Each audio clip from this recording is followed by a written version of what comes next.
Un portrait de qui, fait par qui, fait pourquoi? Pourquoi on fait ça?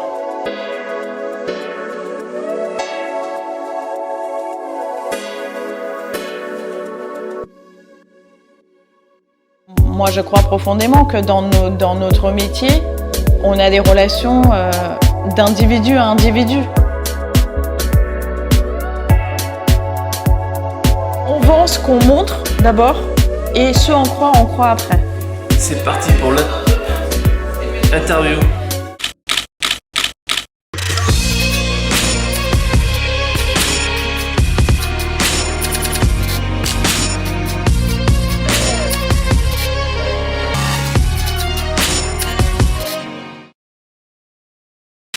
Aujourd'hui, on est à Paris, dans le 18e à Montmartre, et on est devant le studio des Pavés Bleus, qui est le studio de photographe de Jacques Mathéos et de Milena Perdriel, qu'on va retrouver dans cette nouvelle interview. Et elle va vous parler de son métier de photographe portraitiste ici à Paris et un peu partout dans le monde, puisqu'elle a la chance de bouger. Et c'est parti, on y va tout de suite. Bienvenue dans mon studio de photo. Je suis Milena Perdriel, je suis photographe portraitiste depuis 2004-2006 officiellement et encore plus officiellement depuis 2012. J'ai commencé en 2004 la photo pour faire des photos de banque d'images, mais je suis arrivée quelque part au mauvais moment de l'histoire de la banque d'images et quand le marché s'est cassé la figure, j'ai pas pu faire carrière on va dire dedans parce que j'avais pas assez de stock en fait pour pouvoir commencer à ce moment-là. Et du coup, avoir un pied dans les banques d'images, c'est bien, mais ça suffit pas. Et puis après, j'ai mis du temps à comprendre que j'étais vraiment photographe ou qu'est-ce que ça voulait dire d'être photographe. Et après ça, petit à petit, je me suis intéressée au portrait, sans vraiment savoir qu'est-ce que j'en fais de ça. J'ai mis du temps à comprendre que je voulais en faire un métier en fait. J'ai décidé de créer une société, de me jeter dans le bain, d'être entrepreneur et tout ça. Et déjà, je savais que je voulais faire du portrait. Depuis mes débuts en photo, j'ai commencé en studio. En fait, non, j'ai aimé le studio, on va dire, parce que j'ai commencé à l'extérieur. Des photos de stock, ça se fait principalement en extérieur. Mais j'ai aimé le studio et j'ai aimé le côté liberté qu'un studio peut donner par rapport à être à l'aise. Et en fait, tout le monde est à l'aise. Le photographe est à l'aise, les modèles sont à l'aise.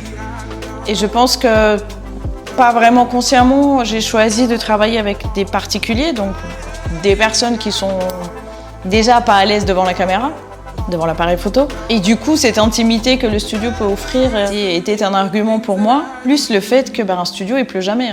Donc ça c'est pratique, ça me plaît. La première séance photo au Pavé Bleu a eu lieu le 3 octobre 2015. On a créé le studio avec Jacques Mathéos. Ensemble, on est colocataires en quelque sorte de cet espace. On partage les lieux, on partage les plannings, on partage les frais. Et d'une manière générale, même si on a des démarches et un travail chacun assez différent, on va dire, on a la même idée du service qu'on veut offrir à nos clients. Donc ça, ce sont les points communs qui ont fait qu'on a décidé d'ouvrir un studio ensemble.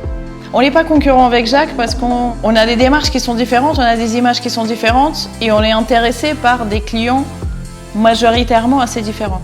Moi, je fais des portraits personnels et des portraits corporate. Ça, c'est des grandes catégories que je sépare, même si je pars de l'idée que les deux, ce sont peut-être les mêmes clients.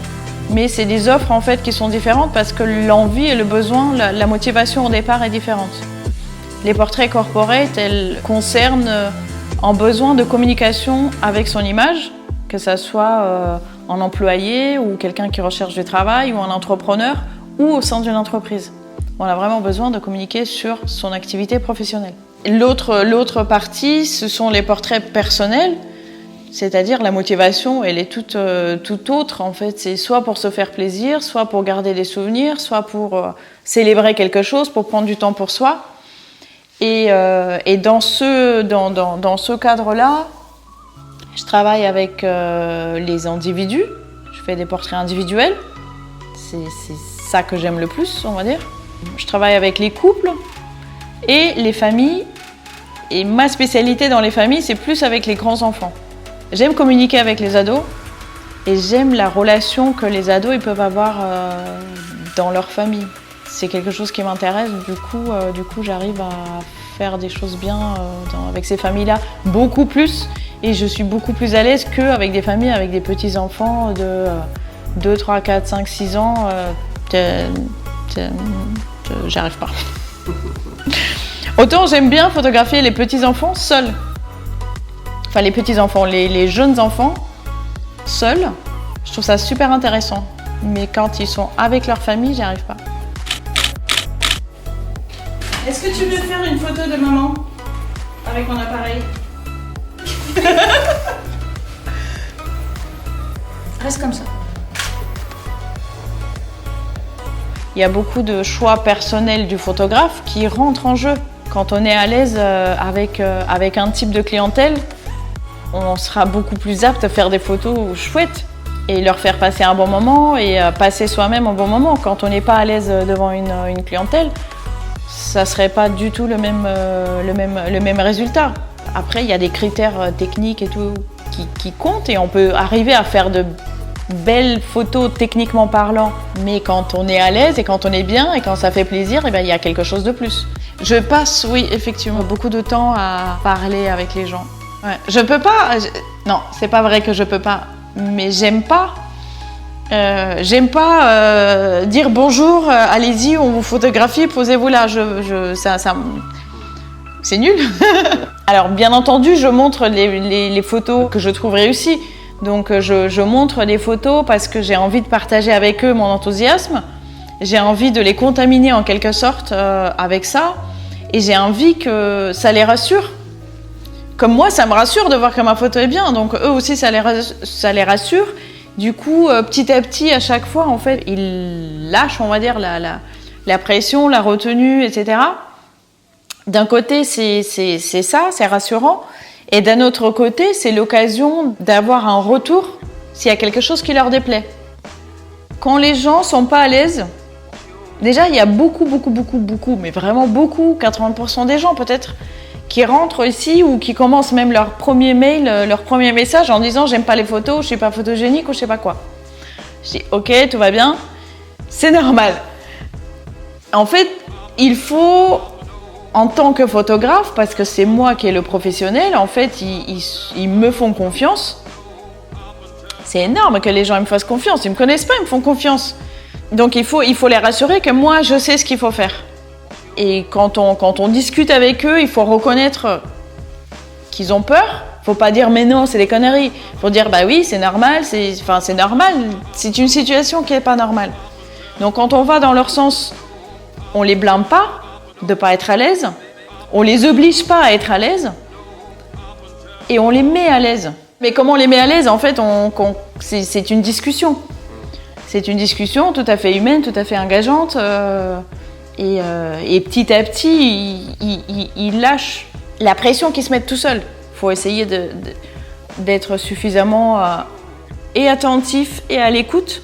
Après, dans le corporate, bien entendu, ça arrive que les gens, ils m'ont pas choisi, ils n'ont pas choisi leur jour, ils n'ont pas choisi d'être là, ils n'aiment pas ça, ils n'ont rien à faire. Il faut se mettre à leur place. Et ne pas se braquer, ne pas les braquer encore plus. Ça donne l'impression que tu as envie de venir, tu vois, vers... Ben oui, mais c'est ça. Tu sais, quand on dit bonjour, dis-moi ouais, bonjour. Salut. On sourit. Ouais. On se regarde et on sourit. Ouais. J'observe beaucoup. Par exemple, quand je change de pose, je mets une chaise ou je leur propose de se lever, ou etc., etc. La première chose que je les invite à faire, c'est je dis « asseyez-vous, je vais faire mes réglages ». Et en fait, quand je leur dis « asseyez-vous » sans que je prenne la photo, les gens ils s'assoient normalement. Et là, je le regarde. Je sais, est-ce qu'il faut que je le relève? Est-ce qu'il faut que qu'est-ce que je dois modifier? Ça vient avec beaucoup d'entraînement aussi. Il faut accepter d'essayer des poses, de rater des poses. Et l'exercice le plus con, c'est de mettre un miroir en face de soi et d'essayer toutes les chaises, toutes les postures et tous les machins qu'on a en face de nous parce que même si on n'a pas la même physiologie que les autres, au moins on peut leur montrer. Et quand je dis à quelqu'un redresse-toi, il faut que je sache moi ce que ça veut dire redresse-toi. Je dirais que c'est le détail qui fait qu'on est professionnel en fait. On travaille sur commande. C'est pour ça aussi que c'est bien d'avoir ses propres projets personnels pour ne pas avoir la contrainte de la commande. Vas-y, regarde là-bas.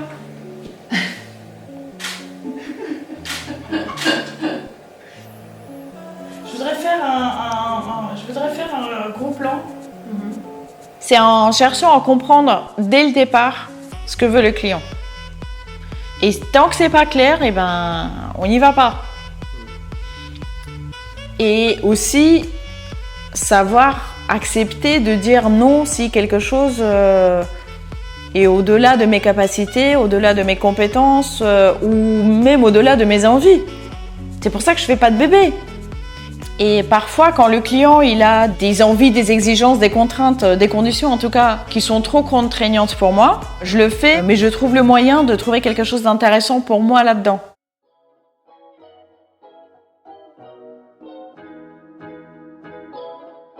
Est-ce que c'est rentable si on s'organise et qu'on travaille bien? Oui, c'est rentable. Enfin, si on fait en sorte d'être rentable, c'est rentable.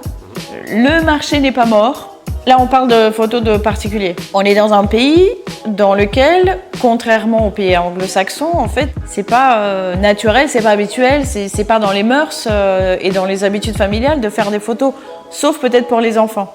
Et encore. Nous, ce qu'on a à faire, c'est à communiquer de manière tout à fait normale et large du fait d'aller chez le photographe, que les photographes existent. Les tarifs que chacun propose doivent être vraiment calculés par rapport à ses charges, par rapport à ses capacités de travail, par rapport au temps qu'il passe, au service qu'il propose.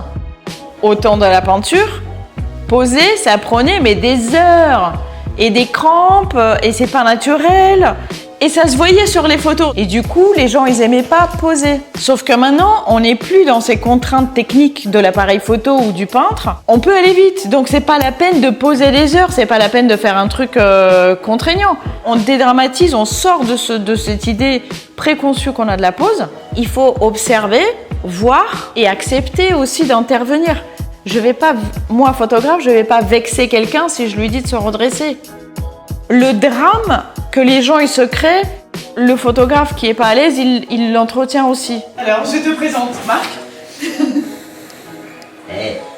Comment tu règles? Non, mais règle pas, appuie Mais sur le bouton. non, c'est flou, je suis désolé, c'est pas bien du tout. Appuie légèrement. Ah ouais. Je fais les formations parce que je crois vraiment que ce que j'ai appris en fait est utile. Donc je veux que ça soit utile pour d'autres gens. Ce que j'aime bien, c'est que avoir une méthode de choses simples est très utile. Et en plus, dans une méthodologie, en fait, on peut extraire chacun ce dont il a besoin. Que d'abord, c'est le photographe, en fait, qui doit se préparer à la séance photo.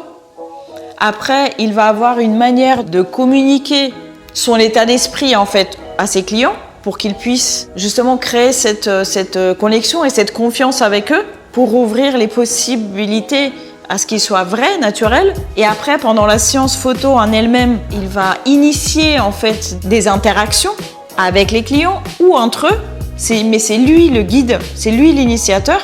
Et la dernière étape qui est le métier même du photographe, le photographe il va cliquer au bon moment. Donc en fait, Jess de Rox il disait en fait pour que ta photo elle soit intéressante, il faut qu'il se passe quelque chose d'intéressant devant toi. Et en ça, c'est une méthode parce qu'il y a un cheminement. Le problème, c'est, je dévoile le secret, le problème, c'est en fait l'intimité dans laquelle on se retrouve et on ne sait pas autoriser soi-même d'être dans cette intimité face à face et que l'autre, on ne sait pas en fait s'il nous a autorisé. Mais c'est un truc qui n'existe pas. Moi, ce que j'aime dans le portrait et encore plus dans le studio, c'est que la personne est tout à fait consciente que je la prends en photo. Quand on fait des photos de filles, il faut aimer les trucs de filles. Un conseil qui m'a beaucoup aidé, quand je me retrouve devant un choix à faire, je le fais ou je le fais pas, pour combien je serais contente de le faire. Parce que le prix qu'on va donner, il doit être une récompense pour notre travail. Soyons réalistes, soyons honnêtes avec soi-même, avec les clients, etc. Mais cette question, elle m'a beaucoup aidé plusieurs fois. Mais ne pas accepter de faire des choses à contre-cœur. Le photographe, il doit être capable de cheminer jusqu'à être capable d'appuyer au bon moment parce qu'il y a quelque chose qui va le toucher, qui va se passer et du coup la photo elle sera touchante. Bravo à tous les deux. Merci. C'est le photographe qui tient les rênes, c'est lui le professionnel, c'est lui le sachant.